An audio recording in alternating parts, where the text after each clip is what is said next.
So why Ukraine then? Why Ukraine? Because, well, I have like additional background. Like, so I was born there. So, Oh, wow. yeah. So I think it's an amazing country. I love it. yeah. So, and I mean, I actually have criticisms of Ukraine itself, but like, and I think this is a complex, nuanced situation. I speak Russian, so like I've listened to a lot of like the Russian propaganda inside the country. So I think a lot of the positions for me that are being propagated within the U.S. are kind of incorrect because of what I hear specifically being told to the Russian people or being told by Putin. So there's like a lot there. This is like a whole topic there. I think you could take some positions about intervention that are fair to take. Like you might be like just against, like as an American, you could be like, I just don't think America should be involved. And I think that's fair. Like, I'm not going to say, I think that's fair. Like, I do take a little bit of a different position because I think sometimes like you want to take the like that America should intervene. Because I think because of the Budapest Memorandum in particular, because America did make a commitment. So that's why I think it does owe a particular allegiance to Ukraine because of that commitment in particular. But that's not why if that wasn't. Well, I think there are some reasons that I don't think America is doing it because of their own because they're so good and kind. I think they have their own interests. But those are not necessarily bad interests. I don't think it's because like NATO expansionism is really the reason that Putin went to war with Ukraine or went to get Ukraine. So I don't think that narrative is quite accurate, personally. Partially. I mean, it can have I think it that's has. why I think that's a very small excuse for why he did it. So why do you think he did it? Well, I mean, he talks about it. So it says it's not like I have to guess at it. So there is an imperialistic element to it. I think he wants strategically, like there's areas of Ukraine that he wants. He wants all of it. He does express it. They've made the argument that Ukraine was always Russia and that it never should have, never should have lost it after the fall of the Soviet Union. He does say that. Yeah. But the granular view of it is... Like, would he settle for it? Less, maybe? Like he'll take everything he can take. He'll take everything. Yeah, he wants the Soviet Union back. Correct. But U.S. involvement, it's this large geopolitical picture well beyond just Ukraine and its borders, and it goes back. You could reduce the history of the conflict thousands. It all goes back. It's all connected. So the starting point is always going to be further down the road. Someone right now could say Putin invaded because he's a tyrant, and it's like, well, actually, there's this issue.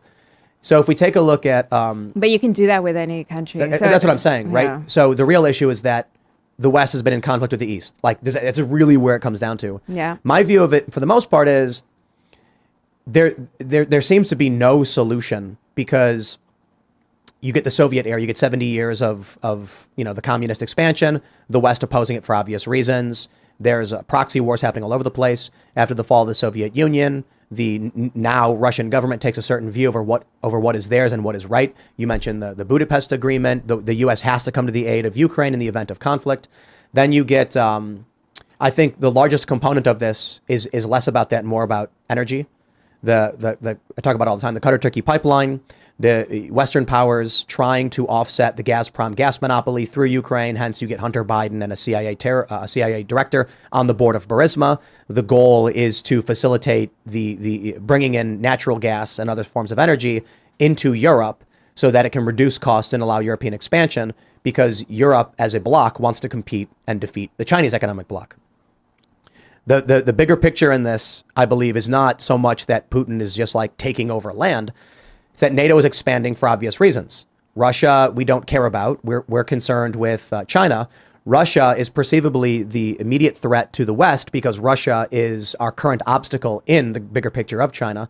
We want Ukraine because we want to control the gas. We want to shut down the Gazprom gas monopoly, hence the frogmen or whoever blew up Nord Stream 2 or whatever. But I bring all this up just to point out, you talk to the average person on the conflict in Eastern Europe, they have no idea. Yeah. Literally any of it. True. The degree of corruption that the West is engaged in to try and win a conflict is vomitous. And I'll go back to what you said. Sacrificing your principles to win is pointless because then you're just adopting the principles of that you're claiming you don't represent. In the end, This conflict, there is no moral, there is no principles, there's only power.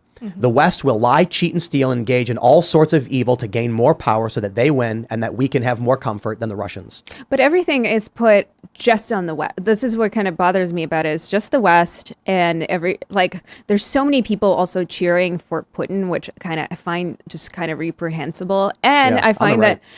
that Ukraine's kind of own, Ukraine is also making its own decisions, and I think the conversation often takes Ukraine out of it, as if the U.S. runs everything, and I don't think that's correct, because if you talk to people in Ukraine, they have their own views on this, right, on this conflict and what they want. And by the way, I don't even necessarily agree that strategically it makes because I don't know if that's going to end up in the best outcome in terms of people's lives. But they have their own view, and they're the ones who are living in this country, and they're the ones whose lives are at stake here. So ultimately, it is their decision to make and decide. And so I think often in the conflict, people talk about it as if it's all U.S. and I also Putin uses a lot of kind of speaking of wokeness, right? He uses a lot of propaganda in the sense of he's fighting for anti-wokeness and blah blah, which is complete bullshit. I mean, and in particular, Russia has zero threat of wokeness and within the country. These are not people who are. Neither does Ukraine, by the way. Neither Ukraine or Ukraine's got a Nazi problem. Yeah. So does Russia. So does But Russia. I mean, Zelensky was just meeting with Greta Thunberg. And see, this is the narrative too that kind of pisses me off, because yes, Ukraine has some Nazis. So does Russia. Has a lot, frankly, more Nazis. But people are like, well, we send money to Ukraine, we don't send money to Russia. Okay, fair enough. But both countries have their own issues with this stuff, right? It's a complicated. But it's not like we're not talking about Nazis walking around all the time. There's stuff, but it's but it gets so.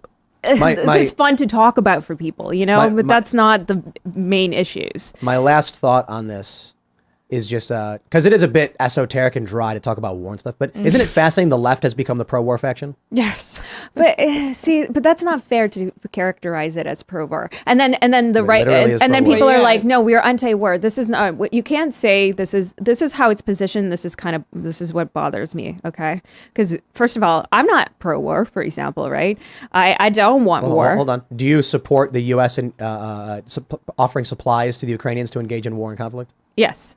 Yeah, that's pro-war. No, it's not. And let me. I mean, come on. Can I explain? Not sophistry. No. Can I explain why? Sure. You're going to say that we're trying to stop a war, so we're financing war to stop war. It's no, nonsense. Because what happens if you don't provide these weapons of defense for Russia Ukrainians? would have walked in. There would have been very minimal death. They would have taken the Donbass and Crimea, and that's the end of it. Well, just Donbass and Crimea, really? Yeah. No.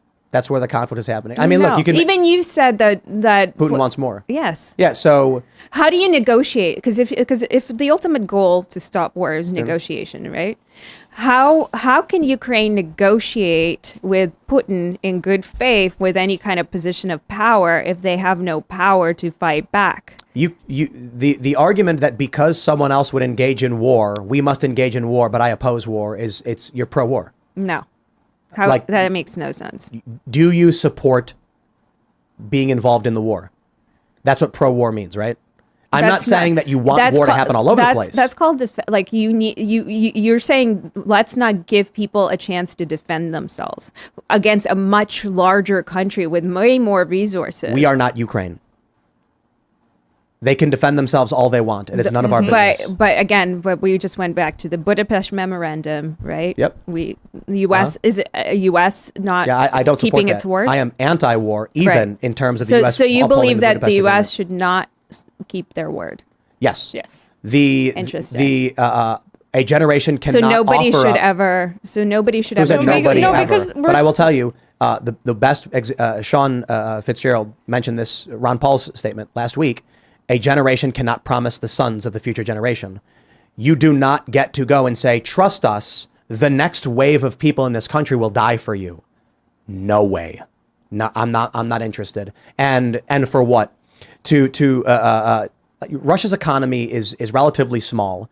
What we're really looking for is making incremental gains for the European Union. We are not the European Union, and I do not agree with U.S. imperialist expansion to be a unipolar dominant force. So in Germany, it would have been okay too if people were like just to die like during the Holocaust and stuff like that too, right? There's a bigger question. So you want to invade China right now?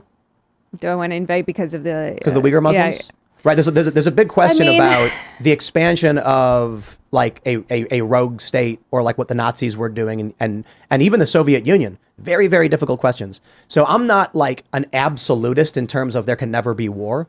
I'm saying in most circumstances, I believe war should be the last option no matter what. Yeah. And I believe that Biden and the West wanted war, and they fanned the flames of it to give it a casus belli for removing Putin and eventually occupying and shutting down Russia. See, Biden gets blamed, but Putin doesn't get blamed. It's interesting. The guy who actually did the invasion. What do you mean he doesn't get blamed? I'm not understanding. What do you mean? Well, like Biden is the guy who apparently faultless. I'm saying the Western intelligence agencies are sitting there thinking, how do we remove Vladimir Putin? We have no cause. We have no justification for an incursion to remove this guy. We need a casus belli. So you do things to force or to create the tensions or to exacerbate and then finance the war, creating a justification now for actually going into Russia. Now they can remove Putin or get Putin removed. They can destabilize the nation. How are they going to? Okay, so the idea of removing Putin, even like, there's no successor to Putin. So what would the plan be? Successor. There's no successor to Putin. Right. They want to destroy it. To do what? What do you mean? To get rid of the command structure of Russia. So there'd be no president of Russia? Someone will gain control, like oligarchs or something will happen, or the West will find someone more favorable. What's the evidence of that, though? The evidence of specifically that's what the U.S. wants. That the U.S. wants to remove Russia? Yeah. They've outright said it publicly, like Hillary Clinton has said. Who was it? Joe Biden said we want to remove Vladimir Putin? Like, they've publicly declared their intention to do so. My point is this. If you think the U.S. should be sending arms to a foreign country that is not the U.S., you support war.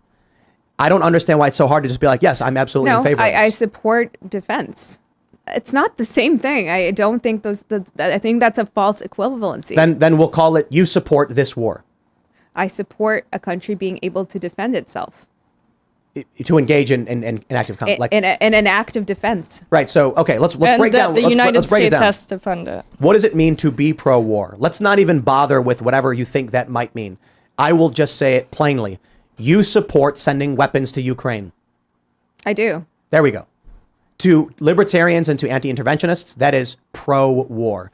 Because our view, I disagree with that framing, but you can see right, people can reframe it however they want, but I disagree with that. My view framing. is pro-war means to actively engage in this kind of conflict. I believe the solution is negotiation. I do believe that if Donald Trump is elected, but that's not. You can't just do.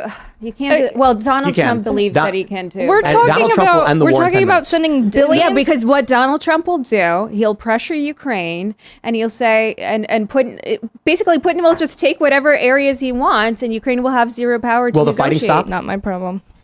Will the fighting stop? Sure.